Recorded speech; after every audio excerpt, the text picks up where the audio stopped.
샬롬, 유 선생의 구속사 천국열차. 유도순 목사님의 신구약 성경 파노라마를 낭독하는 시간입니다. 지금은 느헤미야 파노라마 8장입니다. 하나님의 말씀. 이스라엘 자손이 자기들의 성읍에 거주하였더니 일곱째 달에 이르러 모든 백성이 일제히 수문 앞 광장에 모여 학사 에스라에게 여호와께서 이스라엘에게 명령하신 모세 율법책을 가져오기를 청하매 1절. 성이 완성이 되고 하나님의 백성들이 본 성에 거한 후에는 그 후에는 무엇이 따라야만 하겠습니까? 신앙 훈련이 필요한 것입니다. 그러므로 제사장이요 학사인 에스라에게 율법책 성경을 가지고 오기를 청한 것입니다. 본문을 관찰해보면 여호와께서 이스라엘에게 명령하신 모세의 율법책이라 한 1절 율법책, 율법의 말씀 또는 율법이라는 말이 전체 18절 중에서 9번 이상이나 등장합니다. 이토록 어떤 말씀이 빈번히 등장하면 이를 주목해 보아야만 하는 것입니다. 여기서 말씀하고 있는 율법책 또는 율법의 말씀을 복음과 대조되는 뜻으로 보아서는 아니 됩니다. 이는 하나님의 말씀을 의미합니다. 사로잡혔다가 돌아온 회중이 17절 대적의 외침을 막기 위하여 성을 수축하고 나서 1장에서 7장까지 이제는 내적인 평화를 위하여 하나님의 말씀 앞에 서 있는 것이 본문의 장면인 것입니다. 그러므로 이제까지는 총독, 왕적 권세자 느헤미야가 주도적으로 인도하였으나 8장에서는 제사장 겸 학사인 에스라가 주도적인 역할을 하고 있는 것입니다. 에스라는 대제사장 아론의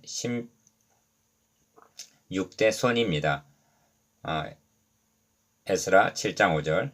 그러므로 8장의 주제는 하나님의 말씀이 될 수가 있습니다. 세 단원으로 나누어 관찰하겠습니다. 첫째 단원 1절에서 8절. 말씀 앞에 선 백성 5절의 근거. 둘째 단원 9절에서 12절. 회개하고 즐거워함 9절 상반절과 12절 중반절의 근거. 셋째 단원 13절에서 18절. 말씀대로 초막절을 지킴 14절의 근거. 첫째 단원 1절에서 8절. 말씀 앞에 선 백성. 이스라엘 자손이 자기들의 성읍에 거주하였더니 일곱째 달에 이르러 모든 백성이 일제히 수문 앞 광장에 모여 학사 에스라에게 여호와께서 이스라엘에게 명령하신 모세 율법책을 가져오기를 청하매 1절. 너는 말씀을 가지고 여호와께로 돌아오라 한 호세아서 14장 2절 말씀 앞에 선 것입니다. 그리하여 에스라가 새벽부터 정오까지 남자나 여자나 알아들을 만한 모든 사람 앞에서 율법책을 읽어 들려주고 있는 것입니다. 2절에서 3절.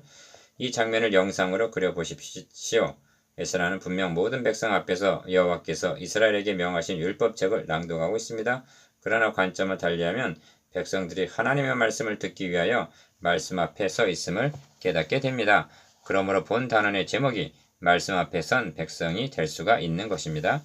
이 점에서 율법책을 누가 낭독하고 있느냐, 에스라냐, 김목사냐, 박전도사냐는 그다지 중요하지 않습니다.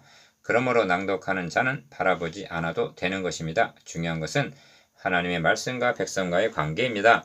그러므로 에스라가 백성들 앞에 서 있는 것이 아니라 백성들이 낭독되는 여호와의 명을 듣기 위해서 말씀 앞에 서 있다고 보아야 옳은 것입니다. 이 점이 5절에 밝히 드러나고 있습니다. 에스라가 모든 백성 위에 서서 그들 목전에 책을 펴니 책을 펼 때 모든 백성이 일어서니라. 백성들은 말씀 곧 하나님 앞에 기립을 한 것입니다.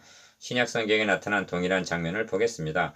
베드로가 하나님의 명에 의하여 고넬료의 집에 갔을 때 고넬료는 이렇게 말합니다. 오셨으니 잘하였나이다. 이제 우리는 주께서 당신에게 명하신 모든 것을 듣고자 하여 다 하나님 앞에 있나이다. 사도행전 10장 33절. 바로 이것입니다.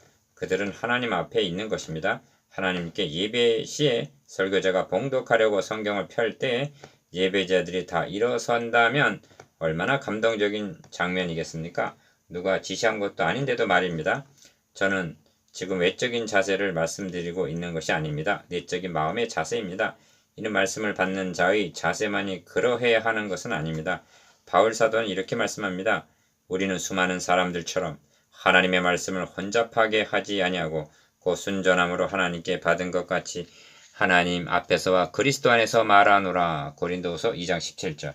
설교자의 위치가 아니라고 어디라고 말씀합니까? 하나님 앞입니다. 설교자란 청중 앞에 있기 이전에 하나님 앞에 있다는 각성이 중요합니다. 그런 자각이 있는 자라면 하나님의 말씀을 자기 좋을 대로 혼잡하게 할 수는 없을 것입니다. 더하거나 덜함이 없이 순전함으로 대언하게 될 것입니다. 모세가 발에 신을 벗고 떨기나무 불꽃 앞에 서 있듯이 지금 백성들뿐만이 아니라 에스라 자신도 하나님의 말씀 앞에 서 있는 것입니다. 이런 마음 자세로 예배를 드리게 될 때 에스라가 위대하신 하나님 여호와를 송축하며 모든 백성이 손을 들고 아멘 아멘 하고 응답하고 몸을 굽혀 얼굴을 땅에 대고 여호와께 경배하니라는 6절 감동적인 예배가 가능해지는 것입니다. 율법책을 가지고 오기를 청하고 1절 그 율법책에 귀를 기울였는데 3절 하나님의 율법책을 낭독하고 8절 그 뜻을 해석하여 백성으로 다 깨닫게 하니 자 이제 어떤 역사가 일어날 것인가? 둘째 단은 9절에서 12절 회개하고 즐거워함 백성이 율법의 말씀을 듣고 다 우는지라 합니다. 9절 말씀 앞에 서서 말씀을 받은 백성들은 다 울기 시작했습니다. 그들은 말씀만 깨달은 것이 아니라 8절 그 말씀의 거울에 비친 조상과 자신들의 죄를 깨달았기 때문입니다. 9장 2절 즉 회개운동이 일어난 것입니다. 여러분이 회개하여 울어본 기억이 언제입니까? 오늘날은 눈물 보기가 희귀한 시대입니다. 그런 하나님 앞에서 우는 것이 전부도 아니고 끝도 아닙니다. 오늘은 너희 하나님 여호와의 성일이니 슬퍼하지 말며 울지 말라고 말씀합니다. 울지 말라는 말은 울 필요가 없고 울 이유도 없다는 뜻이 아닙니다. 진정한 회개는 즐거움이 따르고 기쁨은 회개 뒤에 주어지는 것이기 때문입니다. 본 단원에는 우는지라 슬퍼함, 근심이라는 말과 기뻐함, 크게 즐거워함이 함께 있습니다. 말씀을 듣고 다 울던 모든 백성이 곧 가서 먹고 마시며 나누어 주고 크게 즐거워하니 12절 어디서 온 즐거움입니까? 이는 그 읽어 들린 말을 밝히 알미니라 즉 말씀을 깨달은 데서 오는 즐거움이었던 것입니다. 회개도 말씀에서 오고 즐거움도 말씀에서 오는 회개하고 즐거워함 이것이 진정한 부흥입니다. 그렇다면 부흥 뒤에는 무엇이 따르게 될까요? 셋째 단원 13절에서 18절 말씀대로 초막절을 지킴 율법에 기록된 바를 본즉 여호와께서 모세를 통하여 명령하시기를 이스라엘 자손은 일곱째 달 절기에 초막에서 거할지니라고 하였고 14절은 율법에 기록된 바를 본즉 하고 15절에서는 또 일러스되 합니다. 그들이 율법책을 보면서 헛되이 본 것이 아니라 무엇이라 말씀하시는가 또 일러스되를 간절한 마음으로 살폈음을 나타내주고 있습니다. 기록한 바를 따라 초막을 지으라 하라 한지라 15절 하반절 백성이 이에 나가서 그들은 기록된 말씀대로 초막을 짓고 명하신 대로 초막절을 지킨 것입니다. 진정한 부흥에는 결단이 있습니다. 순종이 뒤따르는 법입니다. 그리고 순종의 삶에는 큰 즐거움이 있는 것입니다. 그런데 우리로 명심하게 하는 점이 있습니다. 율법에 기록된 바를 본즉 여호와께서 모세를 통하여 명령하시기를 이스라엘 자손은 일곱째 달 절기에 초막에서 거할지니라 하였고 한 말씀입니다. 14절 그들은 레위기 23장을 본 것이 분명합니다. 그렇다면 그 율법책에는 유월절, 무교절, 오순절 등을 지키라는 말씀이 있는데 어찌하여 그 중에서 초막절만을 언급하고 있느냐 하는 점입니다. 이렇게 하신 의도를 깨달아 우리도 이 점을 명심해야만 하겠습니다. 그것은 분명한데 초막절의 의미 때문입니다. 초막절은 출애굽 당시 조상들이 광야 생활을 한 것을 기억하게 하는 절기입니다. 그러나 그것이 전부가 아닙니다. 명절 초막절, 끝날, 곧 큰날이라고 말씀합니다. 요한복음 7장 37절 이는 초막절의 의미가 마지막 날이 절정임을 나타냅니다. 이 점이 본문에도 나타나는데 우리가 이래 동안 절기를 지키고 8째 날에 규례를 따라 성회를 열었느니라 18절은 성회가 그것입니다. 그러므로 초막절을 지키라 명하신 진정한 의도는 광야 생활을 청산하고 꿈에 그리던 약속의 땅 가나안에 들어가는 것을 예표로 하여 역사의 종말인 그리스도의 재림을 소망하게 함에 있는 것입니다. 6월절은 그리스도의 십자가로 오순절은 성령 강림으로 이미 성취가 되었고 이제 초막절 한 절기만이 남은 것입니다. 초막절도 주님의 재림으로 완성하여 주실 것을 확신하게 됩니다. 앞에서 언급했습니다만 느헤미야서는 구약의 마지막 역사서입니다. 그러므로 하나님께서는 초막절을 통해서 우리가 여기에는 영구한 도성이 없으므로 장차 올 것을 찾나니 하신 히브리서 13장 14절 소망을 주시려 해서였던 것입니다. 예루살렘 성벽이 완성이 되고 거기 거하게 되었다고 그 성이 영구한 도성은 아니었던 것입니다.